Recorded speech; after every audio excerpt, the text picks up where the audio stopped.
Assalamualaikum warahmatullahi wabarakatuh semuanya. Waalaikumsalam warahmatullahi wabarakatuh. Selamat pagi. Pagi Ibu. Gimana hari ini? Cerah? Inilah. Bahagia? Bahagia. Harus bahagia ya, karena kunci utama kita tuh bahagia. Supaya ilmu kita juga insya Allah bisa keterima hari ini dengan baik. Baik, alhamdulillah hari ini Senin ya. Kita ketemu lagi di mata kuliah apa? Alhamdulillah, berarti sudah dinanti-nanti ya dari tadi malam ya. Gimana persiapan tadi malam? Ada yang sudah baca buku dulu tentang kimia kuantum? Sedikit, oke. Baik, hari ini kita masuk ke pertemuan kedua ya. Minggu lalu kita sudah membahas introduction, pendahuluan tentang apa itu kimia kuantum ya. Kita juga sudah kenalan, kontrak kuliah juga sudah saya sampaikan. Nah, hari ini kita akan masuk ke pertemuan kedua. Sebelum kita mulai pelajaran, ya semoga apa yang kita pelajari hari ini menjadi ilmu yang bermanfaat, menjadikan kita orang senantiasa bersyukur dan menjadikan kita keberkahan dengan ilmu yang kita dapatkan untuk mendapatkan kebaikan. Mari kita mulai pembelajaran hari ini dengan bersama-sama berdoa menurut agama dan kepercayaan masing-masing. Berdoa dalam hati.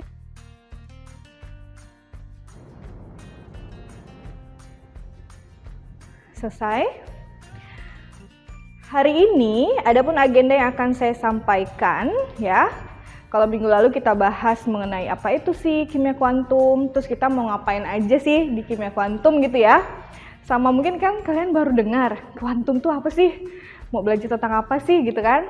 Nah, kemarin kita sudah mulai sedikit, ternyata kuantum itu adalah hal-hal yang ada di sekitar kita, yang intinya adalah sesuatu hal yang terkuantisasi. Energi yang terkuantisasi yang kita akan kita diskusikan dalam kimia kuantum. Lahirnya kimia kuantum juga berdasarkan kegagalan dari mekanika fisika klasik, ya kan, dan munculnya ada fenomena radiasi benda hitam. Nah, hari ini kita akan coba membahas mengenai sifat dualisme partikel gelombang atau yang biasa dikenal dengan wave particle dualism. Jadi sifat dualisme dari cahaya. Ya, kenapa dibilang dualisme? Karena cahaya itu bisa sebagai partikel dan juga sebagai gelombang. Dan terakhir, kita akan coba membahas energinya dan kita coba hitung bagaimana sih keadaan energi foton untuk cahaya sebagai gelombang dan cahaya sebagai partikel. Oke, sebelum kita terlalu jauh nih pada materi hari ini, ya, saya ingin menyampaikan bahwa untuk pembelajaran kali ini diharapkan nanti kalian bisa menghubungkan sifat dualisme cahaya ini, dia sebagai partikel dan cahaya sebagai gelombang. Nanti akan ada persamaannya. Persamaannya adalah kita bisa pakai persamaan de Broglie ya dan energi foton. Kemudian nanti kita juga latihan soal ya, supaya belum dikasih soal sudah begini ya. Nanti kita akan latihan soal ya, karena kalau tidak dicoba, tidak dihitung, kita tidak akan bisa langsung mendapatkan jawabannya. Oke, sebelumnya boleh akses PPT saya ini di kelas poin ya. Kode kelasnya bisa kalian lihat di bagian ujung itu 82010. Oh ya, saya terlupa, saya belum menyampaikan presensi. Sebentar akan saya bukakan. Untuk presensi, kita akan ada di link di presensi online. Nah, ini presensi online-nya. Silahkan. Oke. Ya. Kita 2 SKS hari ini, kita mulai pukul 11. Nanti kita akan selesai di sekitar pukul 12.40 ya.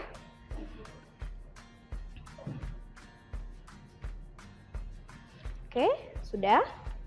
Nah, saya akan kembalikan ke slide saya tadi. Oke. Sudah akses di kelas poinnya? Oke. Ternyata ketika suatu benda dikenai cahaya benda tersebut mampu menyerap cahaya dan tampak sebagai warna, cahaya dan sebagainya dari benda tersebut. Nah, kenapa hal itu bisa terjadi? Ternyata banyak sekali jenis cahaya atau energi yang mengenai benda hitam tersebut yang kita sebut deretnya sebagai spektrum elektromagnetik. Nah, masih ingat ya? Oke, nah silahkan kalian join terlebih dahulu.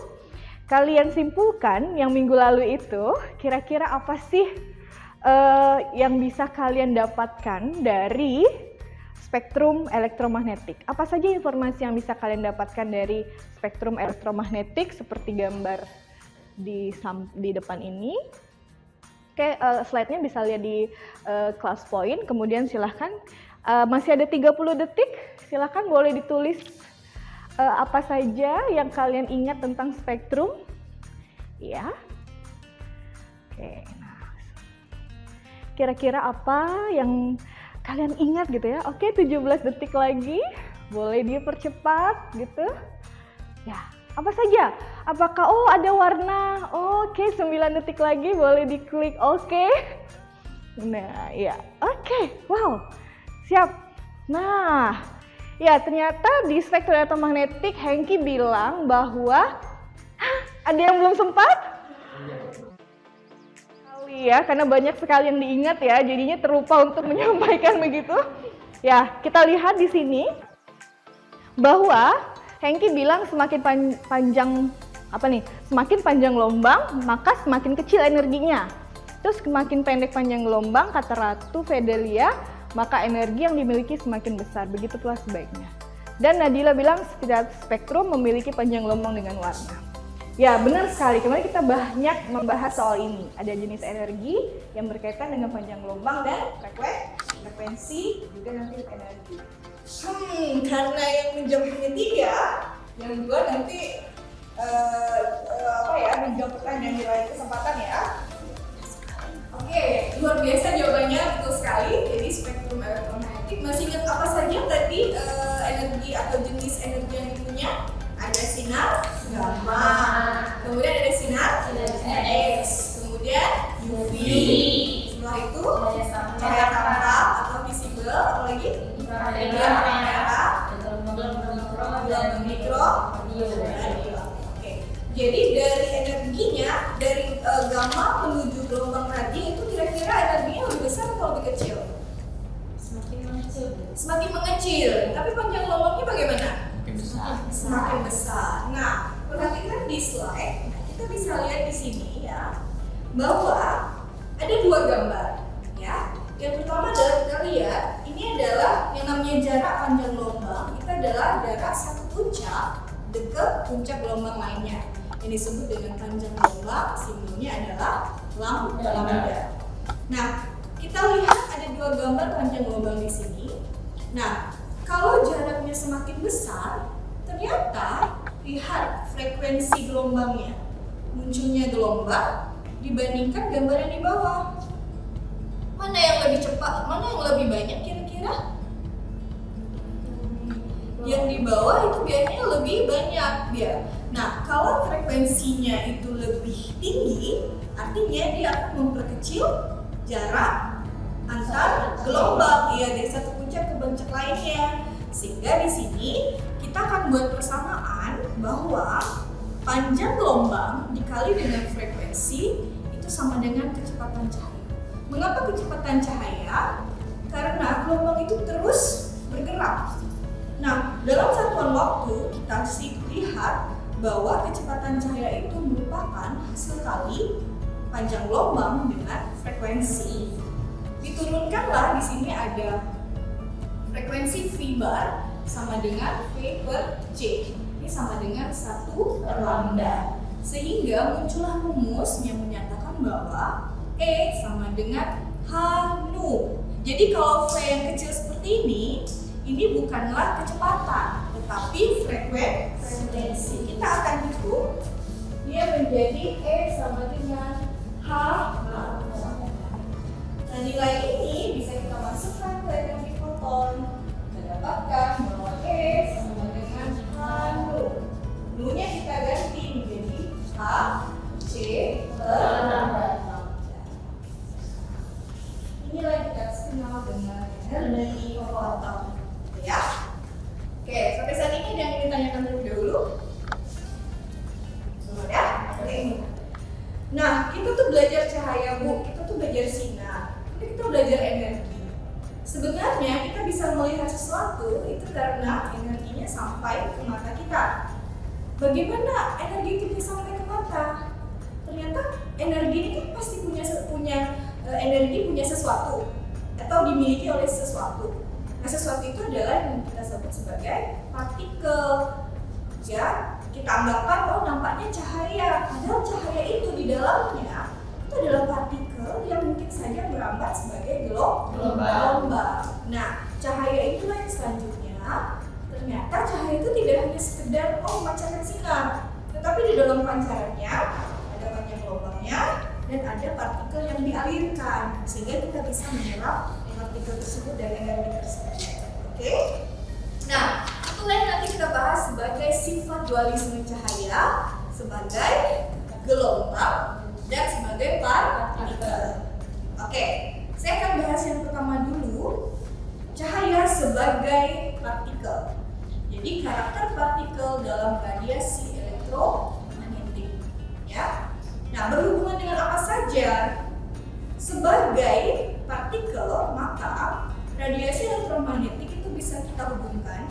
Yang pertama adalah pastinya dengan jumlah partikel. Seberapa besar energi yang dihantar atau yang kita dapatkan, yang kita serap, itu kita bisa lihat seberapa banyak sih partikel yang kita serap. Oke? Nah, rumusnya kalau tadi energi foton hanya E H nu atau Hc per lambda, kita tambah depannya dengan M. Nah, M ini adalah jumlah foton, ya, yang kita hubungkan dengan jumlah partikel. Seperti itu. Nah, konsepnya adalah energi foton itu juga dinyatakan sebagai daya dalam satuan watt dalam interval waktu tertentu. Sehingga hubungan energi foton dengan daya itu dihubungkan dengan persamaan E sama dengan P kali delta E. Kalian masih ingat kalau daya itu berhubungan dengan apa? Kalau dengar kata daya, coba. Usaha, daya. Ketika ada daya ingatnya apa? Ya, listrik. Berarti kan berapa daya lampu itu? Berapa sih foton yang dikeluarkan oleh lampu itu? Kan seperti itu kan?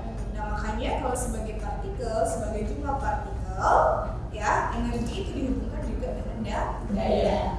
Daya itu adalah seberapa banyak intensitas energi yang diberikan dalam satuan waktu.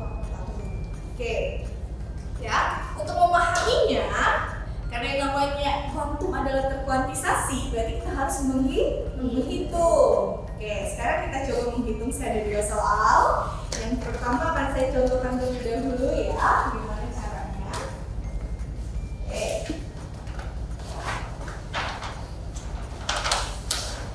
Kita akan masuk kepada contoh soal. Oke, yang pertama, hitung jumlah foton yang dipancarkan oleh lampu kuning 100 watt dalam 1 detik jika diketahui panjang gelombangnya adalah 500 cm dan efisiensi lampunya adalah 100%. Oke, diketahui apa dulu? P. P-nya adalah 100 watt. Kemudian waktunya T-nya sama dengan 1 foton. Kemudian lambda sama dengan 9 nanometer dan efisiensinya adalah 100%. Kalau efisiensinya 100 berarti dia menghantarkan energi secara maksimal. Oke. Sekarang yang ditanya apa? Jumlah foton atau N. Sekarang kita akan coba jawab. Ya, ada rumus yang tadi sudah kita pelajari bahwa E sama dengan P kali delta E. Nah, kita hubungkan dari item-item yang sudah diketahui ini dengan rumus ini. P sudah diketahui, delta T sudah diketahui, maka kita bisa cari nilai E. Pertama, kita cari dulu nilai E sama dengan E-nya berapa? 100 100 watt dikali 1 second. Berarti E sama dengan 100 watt second itu disebut dengan watt second joule. Masih ingat? Watt second itu juga disebut dengan joule. 100 watt second atau sama dengan satuannya joule. Ini maksudnya saya sama dengan ya. Jadi kita bisa kan watt secondnya itu menjadi 100 joule. Oke, nah ketika sudah dapat E, kita cari persamaan selanjutnya. Rumus selanjutnya adalah tadi energi foton sama dengan jumlah foton kali H C per lambda. Oke, sebelumnya kalau dari panjang gelombangnya dalam 1 nanometer, kita harus ubah dulu kepada satuan meter. Berapa 560 nano menjadi meter? 5,6 kali Mi 7. Karena dari nano ke meter itu adalah 10 pangkat min 9. Oke. Kemudian ada lagi ini H apa namanya? H ini apa? Konstanta Planck. Berapa nilai konstanta Planck? 6,63. Oke, kali 10 pangkat 34 min 34 joule. Ya, jadi kita bisa masukkan E sama dengan kalau C nilainya berapa ya? C itu apa? Kecepatan cahaya. Oke, kecepatan cahaya berapa nilainya? 3 kali 10 pangkat 8 meter. Ingat ya, jangan lupa selalu menuliskan satuan. Oke, kita masukkan E sama dengan NHC per lambda. Maka udah masukkan nih, E nya tadi berapa? 100. Oke. Masukkan langsung aja ya, saya coret ya. 100 joule sama dengan N kali 6,63. Oke, dikali 3 kali 10 pangkat 8 dibagi lambdanya 5,6.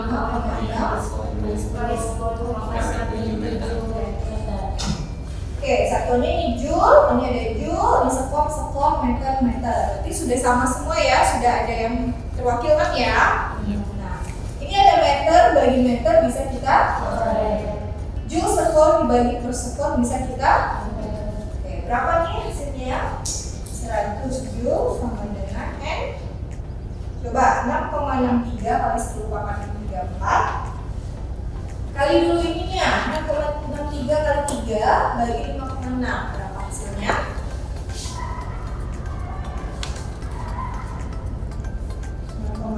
Dikali 3 19,89 kali 10 pangkat min 34 ditambah 8 minus 26 minus 26 ditambah 9 ditambah 7 jadinya minus 9 betul? 26 atau enggak? Betul ya? Min 19 satunya joule. Maka N sama dengan 100 joule dibagi 19,89 kali 10 pangkat min 19 joule. Berapa hasilnya?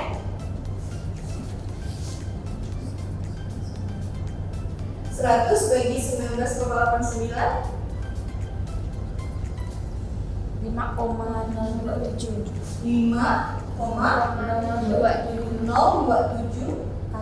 kali 10 pangkat 19 joule. Oke, ini N-nya. Enggak, joule-nya habis dong. Tadi ada joule, ini ada joule. Ya kan? Ini joule-nya habis. Oke. Ya, jadi hasil akhirnya adalah N sama dengan 5,027 kali 10 pangkat 19. Joule-nya habis ya. Sehingga jumlah fotonnya itu adalah 5,0 mendapatkan daya 100 watt, foton yang harus diberikan itu adalah 5 kali 10 pangkat 19. Berapa triliun gitu kan? Nah, sangat besar. Makanya tidak bisa kita lihat banyaknya partikel itu karena dia merambat sebagai radiasi elektromagnetik. Oke, sampai di sini bisa dipahami? Bisa. Nah, kalau bisa, coba saya mau tes bisanya. Kalian coba ngerjain nomor 2, kira-kira? Yuk, 2 menit. 2 menit berselang.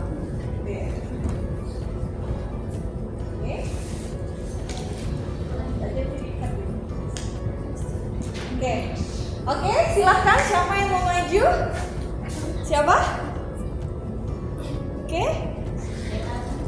Dela siap? Oke, coba Dela maju Dela. Coba kerjakan nomor 2 Dela. Oke. Silakan Dela. Saya duduk dulu ya, dari tadi kan saya berdiri. Oke.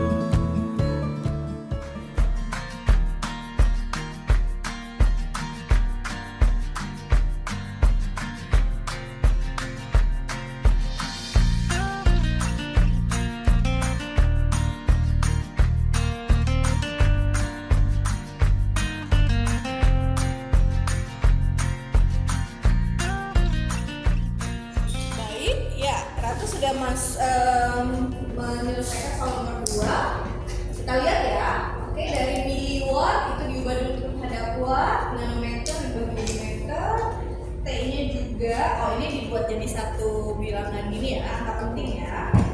Kemudian ditanya hasilnya adalah 5,02 kali 10 Oke, gimana yang lain? Berhasil juga? Oke. Ternyata bisa dipahami ya setelah kita latihan soal ya. Bisa Bu. Alhamdulillah. Ada yang ingin ditanyakan terlebih dahulu sebelum kita masuk kepada materi tambahan lainnya? Gitu. Ada yang ditanyakan? Oke, silakan. Berarti untuk jumlah foton ini dalam penghitungannya itu kita harus melihat Ibu, apakah semua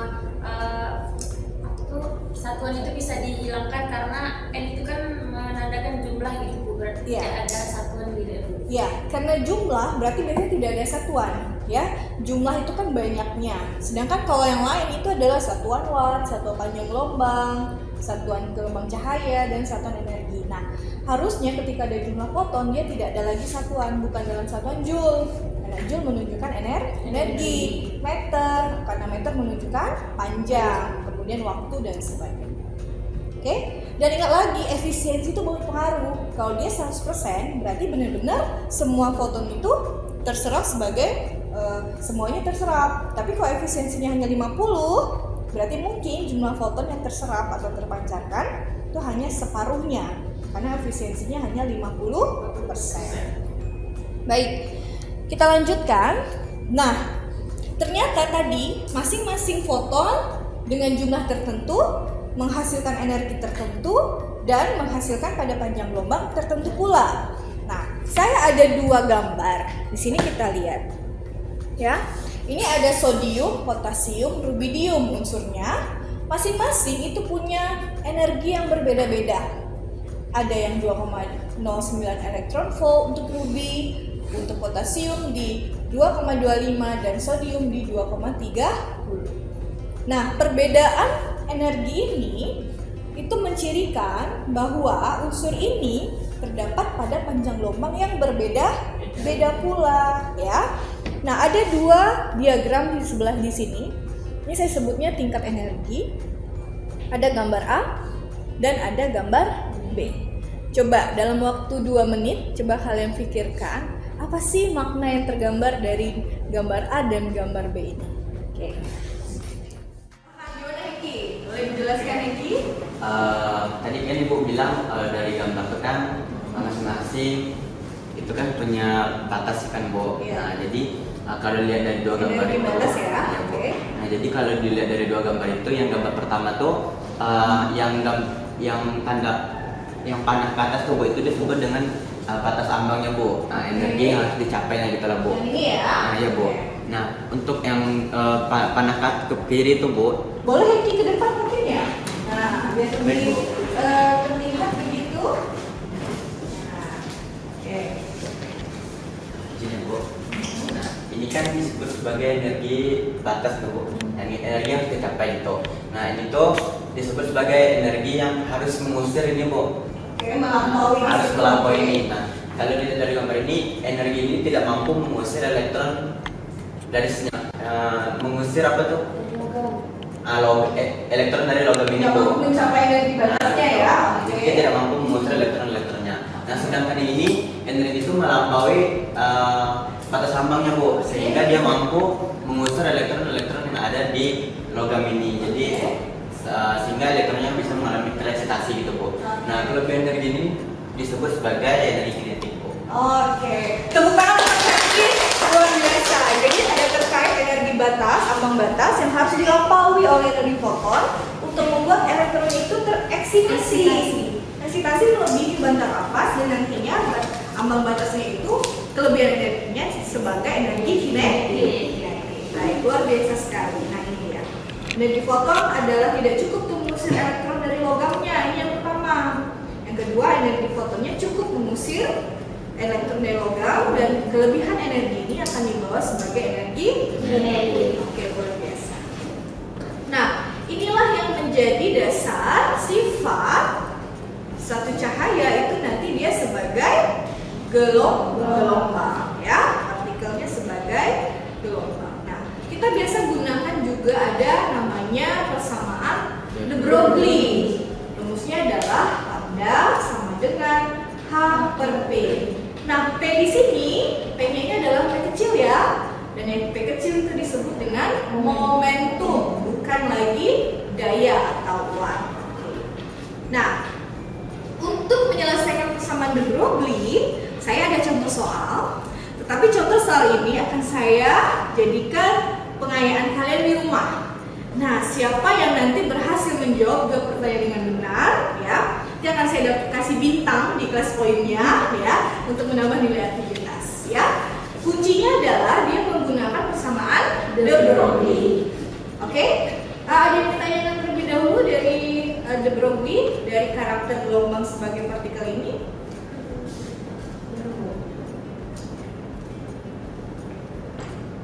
Oke. Ya. Nah, kira-kira dari pembelajaran hari ini, saya mau nanya ke kalian nih, apa saja sih yang sudah kita pelajari hari ini ya? Kira-kira siapa yang mau memberikan kesimpulan dulu mungkin? Oke, Nadila, silakan Nadila. Tentu kita bisa mempelajari sifat dari gelombang dan partikel juga Bu. Terus kemudian pembelajaran hari ini menyenangkan karena ada dapat bintang kan Bu. Oke. Oh, ternyata bintang menarik ya. Oke. Terus menyenangkan. Mungkin tidak sabar ketemu Ibu lagi. Oh, terima kasih. Wah, nanti ya. Oke, benar sekali kita ada beberapa materi yang disampaikan dan kelas poinnya ternyata asik ya. Asik, Bu. Ada kesulitan nggak menggunakan kelas poin? Mungkin Rose gimana kira-kira? Saran aja sih Bu, mungkin boleh ditambah waktunya Bu. Iya. Iya tadi kan sudah sempat Bu buat kirim itunya Oh, tadi nggak sempat ya? Nggak sempat sanskrit juga Bu. Spellnya juga tadi Jawabannya, ya. iya. Gimana? Jadi perlu ditambah waktu. Iya, perlu ditambah lagi Bu waktunya. Untuk pelajaran hari ini juga itu seru kan Bu, karena kami juga tuh ada sesi kayak kita tuh benar-benar terarah gitu Bu, ada doa arah dari Ibu menanyakan kami, dari jawaban kami yang tidak benar Ibu juga tuh menguatkan lagi, jadi kami tahu jawaban yang benarnya itu bagaimana kayak gitu. Baik, terima kasih luar biasa. Mari kita tepuk tangan. Baik, sebelum kita mengakhiri, highlight atau kesimpulan dari materi hari ini adalah ternyata karakter cahaya sebagai partikel itu ditandai dengan jumlah fotonnya. Karena ada jumlah berarti oh ternyata ini ada barangnya gitu loh, bahasa mudahnya ada sesuatu dan itu adalah disebut partikel. Kemudian kalau karakter cahaya sebagai gelombang maka ditandai dengan karakter panjang gelombang yang teramati. Nah, pada karakter cahaya sebagai partikel, energi foton berkaitan dengan daya atau watt. Sedangkan kalau berkaitan dengan gelombang, maka kita hubungkan dengan energi kinetik karena ada kecepatan cahaya, ada kecepatan gerak yang dialami oleh elektron. Persamaannya adalah persamaan De Broglie. Oke, ternyata bicara kuantum tidak sulit ya? Hitungannya sulit nggak? Tidak, asal kita memahaminya dengan baik gitu ya, dan perkuliahannya menjadi lebih Menyenangkan. Oke, ternyata cahaya adalah sesuatu hal yang bisa kita lihat, yang bisa kita rasakan. Namun terkadang kita tidak bisa menyentuh. Yang tidak bisa disentuh bukan berarti tidak ada, ya kan? Jadi hal-hal kecil itu bukan berarti tidak berpengaruh. Justru kadang hal kecil itulah yang membawa hal-hal besar terjadi. Jadi kalian jangan sepelekan hal-hal kecil dalam belajar, karena itu akan membawa kesuksesan besar untuk kalian nantinya. Oke, nah minggu depan kita akan lebih mendalami tentang bagaimana sih karakter sifat itu bisa muncul dari energinya, kemudian dari panjang gelombang. Apa sih bisa kita lihat sifat-sifat materi itu berkaitan dengan perbedaan hal ini dan apa saja yang mempengaruhinya. Nah, sabar ya, kita akan lanjutkan insya Allah perkuliahan pada minggu depan. Sehat selalu, salam bahagia, dan semoga apa yang kita pelajari hari ini menjadi keberkahan, bisa diterima manfaatnya nanti ya. Jangan lupa tugasnya diapakan? Dikerjakan. Secepatnya dikumpulkan ya. Baik, sebelum kita menutup perkuliahan hari ini, mari bersama-sama kembali kita membaca doa supaya mendapatkan keberkahan dan manfaat sebaik-baiknya. Berdoa dalam hati dimulai. Berdoa selesai. Terima kasih, salam sehat, salam bahagia selalu anak-anakku. Saya juga tidak sabar bertemu hari minggu depan lagi. Insya Allah sehat semuanya ya. Amin.